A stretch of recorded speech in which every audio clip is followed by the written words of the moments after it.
Hoje nós vamos comentar uma questão que eu batizei com o título de gramática.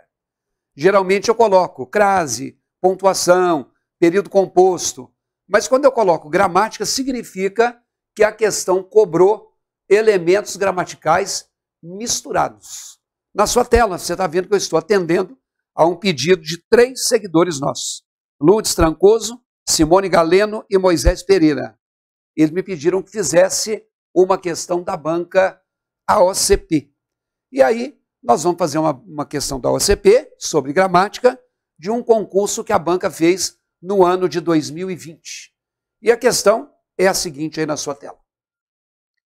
Referente ao excerto arredondado e de alumínio, o cinzeiro chegou lá em casa porque meu pai o ganhara de presente de seu patrão, o empresário Baby Pinhatari. Assinale a alternativa correta. Temos aí 5 comentários. Vou te pedir o nosso procedimento padrão. Pause a sua tela e, com o seu conhecimento prévio, tente marcar a resposta. Você só vai colocar o play quando você tiver tido a coragem de apostar em uma delas. Vai lá. Muito bem. Se você fez o que eu pedi, óbvio que deu tempo de você chegar a uma conclusão ou até de se conscientizar. Poxa, eu não estou sabendo isso aí. Agora, se você passivamente cruzou o braço e deixou esses 3 segundos que eu parei de falar para poder me ouvir o comentário, tá bom, você vai ouvir o comentário.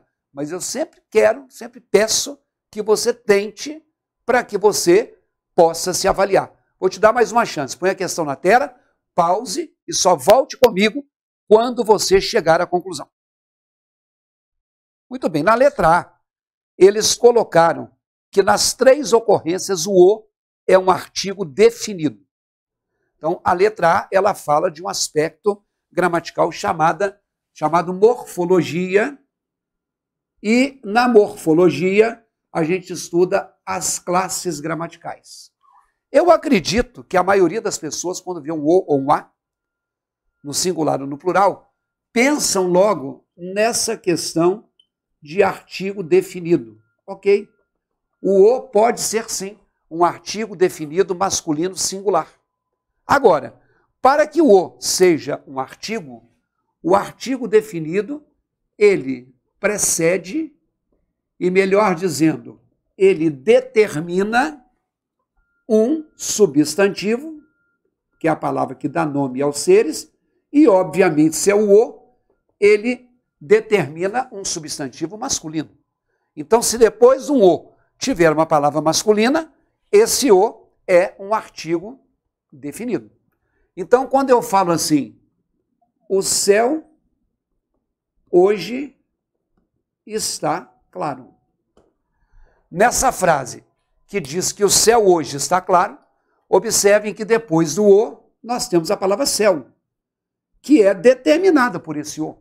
Porque se no lugar do O, na palavra céu, eu colocar noite, eu não vou colocar o noite, eu vou colocar a noite. Então, isso aqui é um substantivo masculino e esse O é, portanto, um artigo masculino. Vamos lá na tela?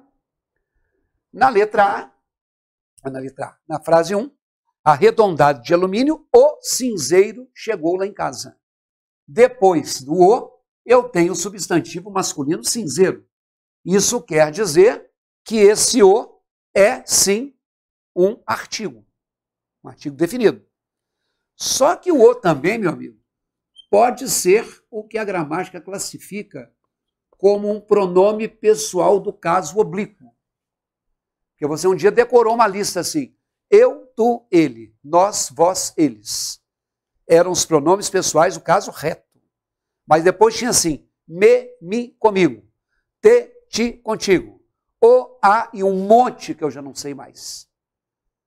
Então, quando a gente fala assim, quanto ao dinheiro,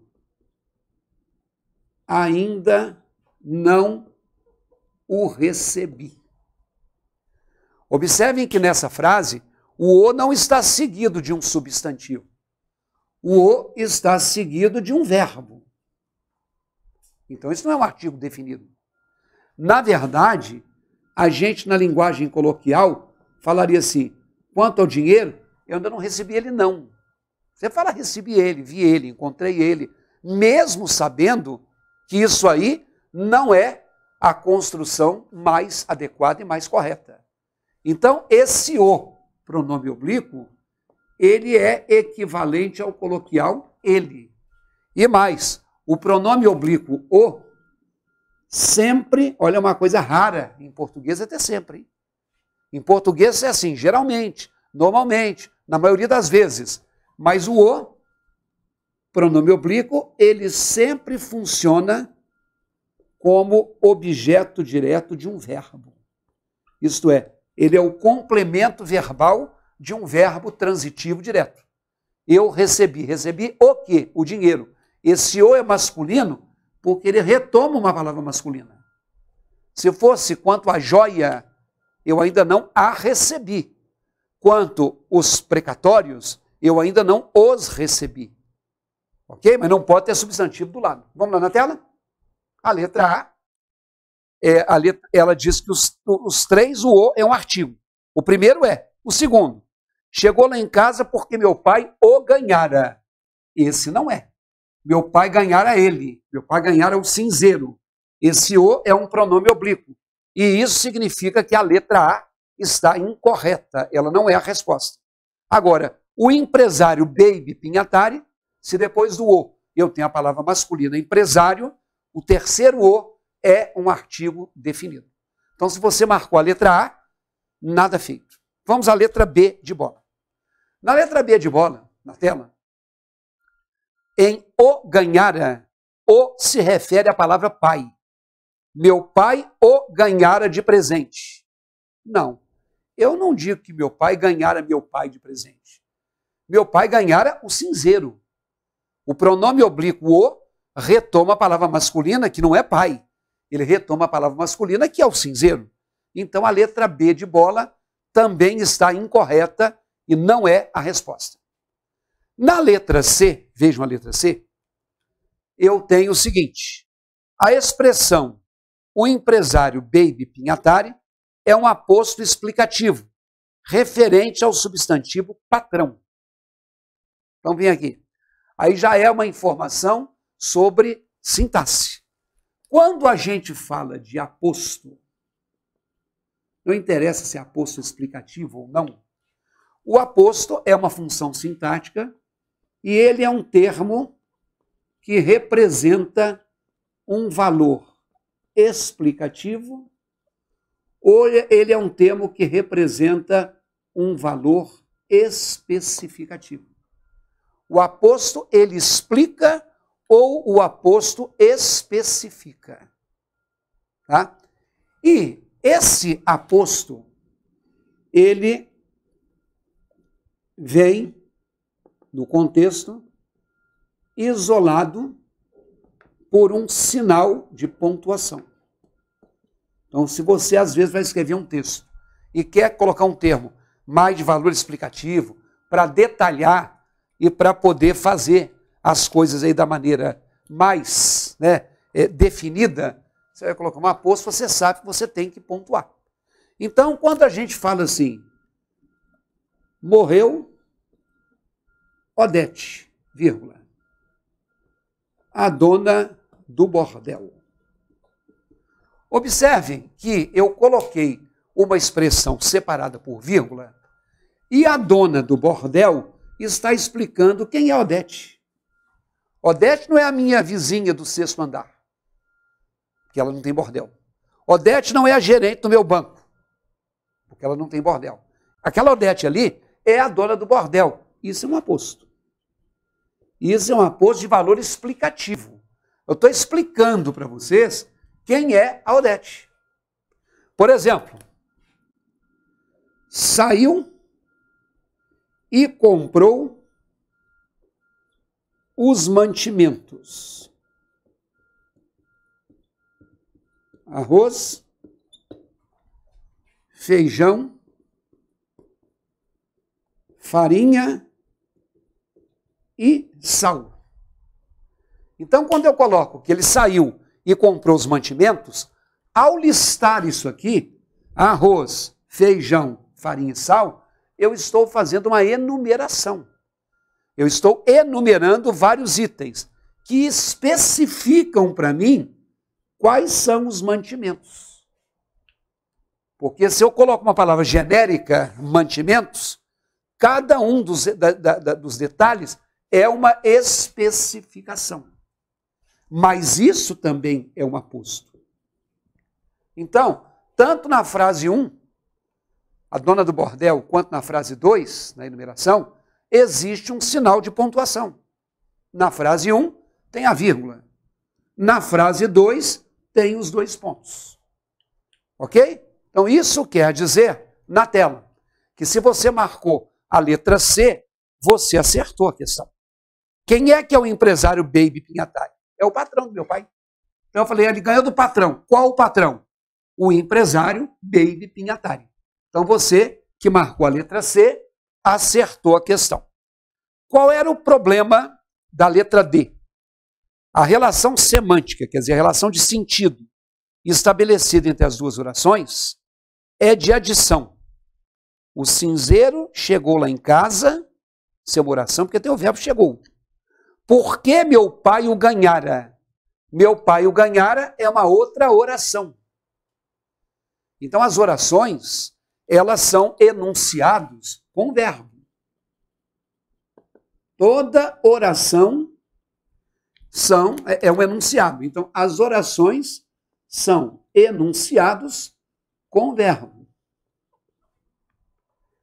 Então, se eu digo a vocês assim, daqui a pouco sairei do estúdio. Isso é uma oração, porque tem um verbo sairei. Então, se eu digo assim, comprou um novo celular. Eu te dei uma informação. E eu te dei uma informação que tem um verbo comprar. Isso aqui é uma oração. E aquilo que começa com uma letra maiúscula e termina com um ponto final é um período que eu estou definindo aqui, ó, como período simples. Por que é um período simples? Porque tem um verbo só. Se eu tenho um verbo, eu tenho uma oração. E se eu tenho uma oração, eu tenho um período simples. Por exemplo, saiu de casa e foi a pé à padaria. Isso é oração? Sim, porque tem verbo. Aliás, tem 2 verbos. Saiu, foi. Então aqui, se tem 2 verbos, são 2 orações. O número de núcleos verbais determina para mim o número de orações. E isso aqui forma o que a gente chama de um período composto. Então, período simples é uma oração única de um verbo só. Período composto tem mais de uma oração. Isso aqui está unindo as 2 orações. Entre uma oração e outra, eu posso ter uma vírgula separando as 2. Se eu não tenho uma vírgula, eu tenho isso aqui que chama conectivo, ou que a gramática convencional chama de conjunção. Conectivo e conjunção é a mesma coisa. E aí, esse conectivo, ele estabelece uma ligação semântica. Ele estabelece uma relação de sentido, que aqui no caso que eu passei é de adição. Eu estou dizendo as 2 coisas que ele fez. Primeiro ele saiu. Depois ele fez mais uma coisa. Ele foi a pé. Então, se eu estou somando as 2 coisas que ele fez, isso é adição. Vai lá na tela. A letra D não é uma adição. Quando eu falo que o cinzeiro chegou lá em casa, por que meu pai o ganhara? Esse porquê estabelece uma relação de explicação. Ou, se você quiser, estabelece uma relação de causa. Quando eu digo assim, o meu vizinho está internado porque pegou Covid. Esse porquê pegou Covid explica o motivo da internação, ou o porquê pegou Covid é a causa de ele estar internado. Não é uma adição. Até porque você marcou a letra C. Vamos à letra D. A letra E, na verdade. Ela diz assim: tanto arredondado quanto de alumínio indicam o material de que o cinzeiro é feito. Olha só, de alumínio é um material, de plástico, de vidro. Agora, arredondado não é material. Arredondado exprime a forma. Então vocês viram, a resposta é a letra C, que essa questão ela trabalhou com aspectos gramaticais diferentes, tá bom? Então você que está estudando para fazer uma prova, você não tem que ficar somente dentro de uma banca que vai muitas vezes cobrar de vocês filtrado. Você tem que procurar saber o seguinte: qual é a minha banca? Essa banca que eu pretendo enfrentar, como é que ela faz? Ela vem com o aspecto particular ou ela vem trabalhando de maneira completa? Então aí você tem que saber o que é melhor para você. Por isso que eu estou atendendo aí o pedido da Lourdes, da Simone e do Moisés. E se você também gostaria que eu comentasse alguma questão, mande para mim. Quero aproveitar o seguinte: ao contrário aqui do meu discurso, eu tenho no meu site questões ou cursos por tema. Um que eu gravei recentemente, em relação a esse momento que eu estou gravando esse vídeo, olha lá na tela. Se você for lá no www.ricardoerce.com.br, você vai encontrar um curso que eu estou lançando da Prefeitura de Belo Horizonte, área da saúde. E aí temos um dos módulos que é de ortografia, acentuação gráfica, novo acordo ortográfico, como também tem de concordância, como também tem de pontuação, como também tem de crase. São 10 temas. Você escolhe aquele que é para você mais difícil. Ou você, então, faz mas eu não vou fazer concurso aí de Belo Horizonte. Eu não vou fazer concurso da área da saúde. Não tem problema. Você terá questões, no caso são 100 questões, 10 de cada tema, para que você tenha uma revisão gramatical. Se você quiser conhecer, vai lá na tela, anote meu endereço e faça-me uma visitinha. www.ricardoerce.com.br